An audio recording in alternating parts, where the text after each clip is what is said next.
dami ko pa po palang hindi alam tungkol sa Pilipinas. Kaya pala interesting ding pag-aralan ng ating heograpiya. Oh, okay. Bible story naman tayo. Sige po, Kuya Eric! Okay. Noong nakaraan ay natunghayan natin na si Jose ay ipinagbili ng kanyang mga kapatid sa mga mangangalakal. At ipinagbili po nila si Jose sa mga Ismailita sa halagang 2 putol na pilak. At napaniwala po nila si Jacob na si Jose ay sinakmal ng isang mabangis na hayop. Oo, at pinagdamdam nga ni Jacob ang nangyari sa kanyang minamahal na anak na si Jose. At tinangisan niya nga yung pagkawala ng kanyang anak. At alam niyo ba kung saan napunta si Jose pagkatapos na siya ipagbili ng kanyang mga kapatid? Saan po, Kuya Eric? Eto, basahin natin ang nakasulat sa aklat ng Henesis sa 39, 1 hanggang 10.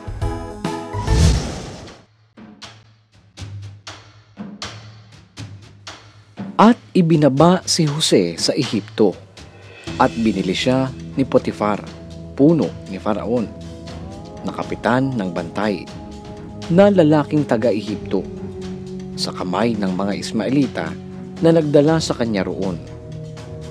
At ang Panginoon ay sumakay Jose at naging lalaking mapalad, at siya'y nasa bahay ng kanyang Panginoong taga-Ehipto.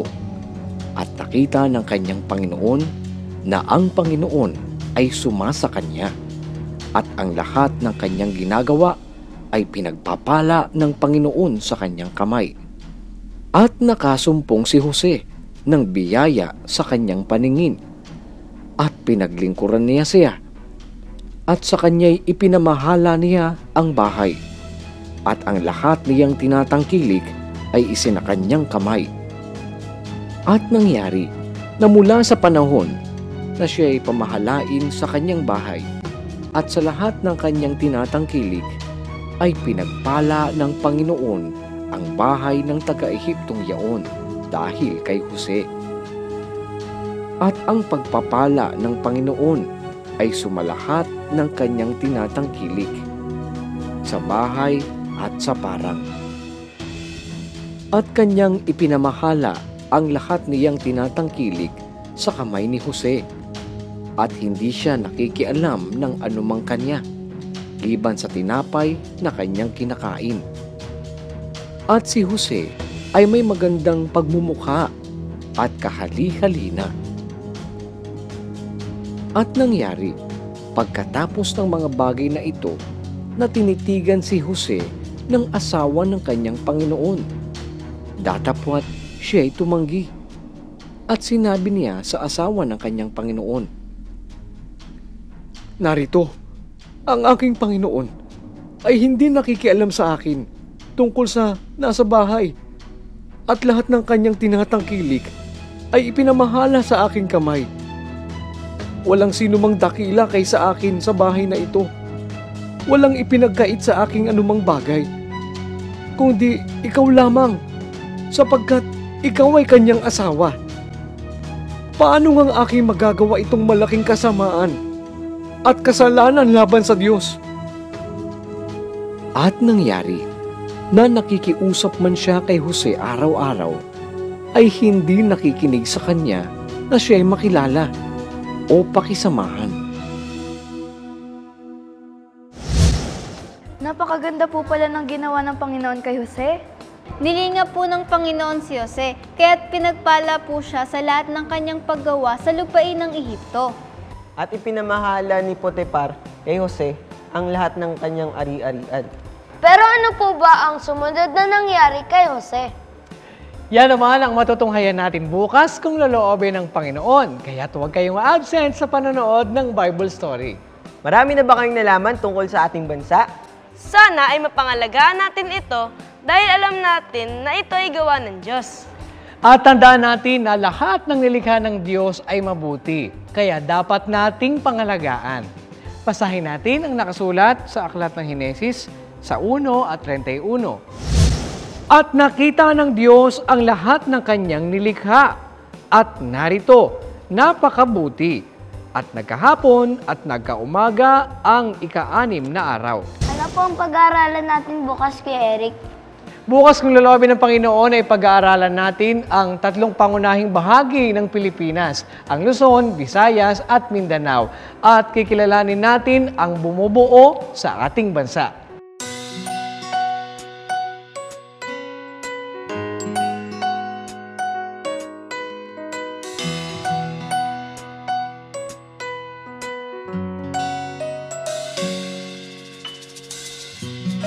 Tagulan ay dumarating, ito'y paghandaan natin. Katawan ay palakasin sa mga wastong pagkain.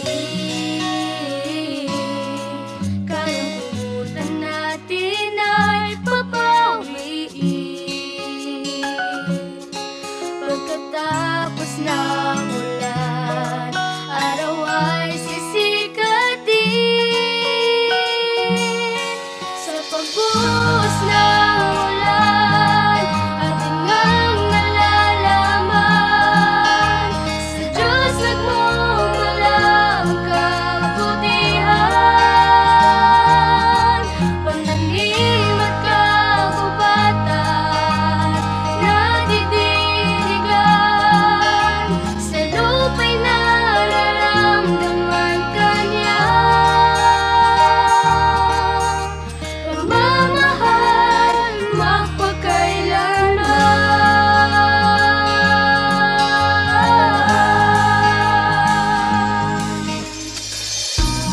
Halina't sumukob na, magkasama tayo sa tuwina. Sa hirap at sa saya, tagulan may di bali na.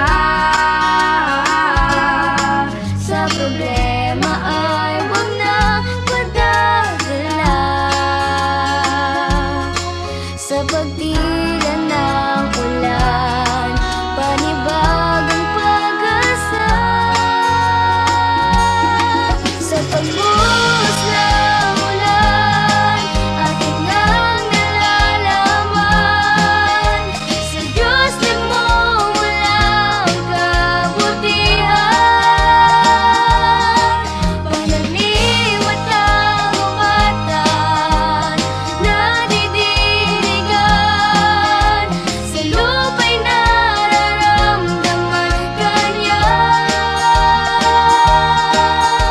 Pagmamahal magpakailanman.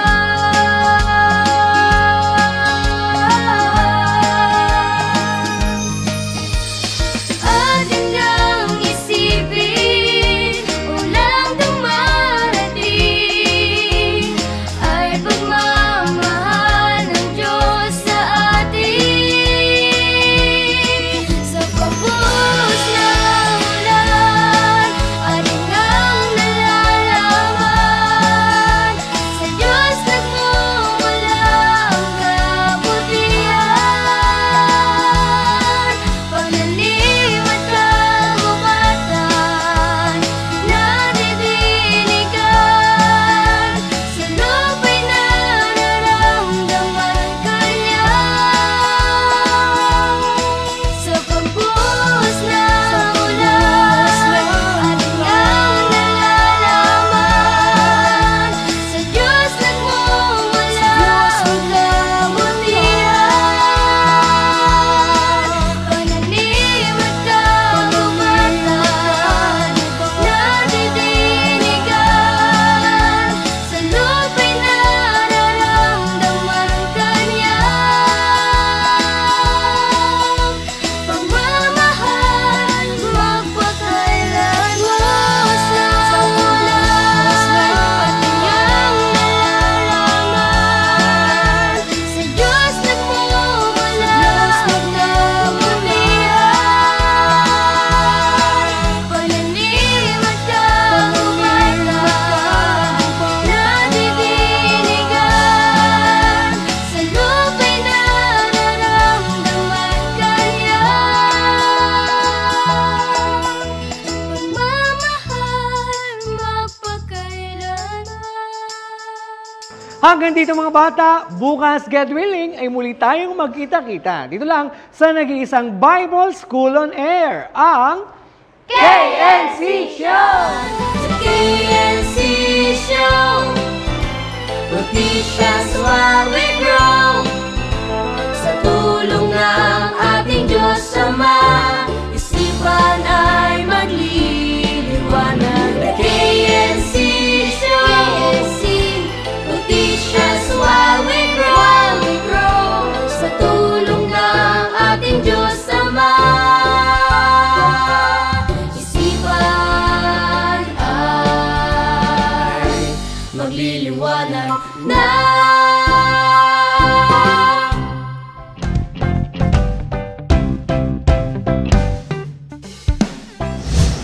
At ipinagbili po nila si Jose ng 2 putol na pilak.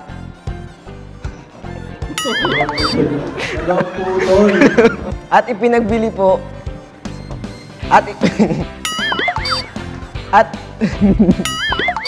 at ipinagbili po nila si Jose sa mga Ismailita na 2 putol.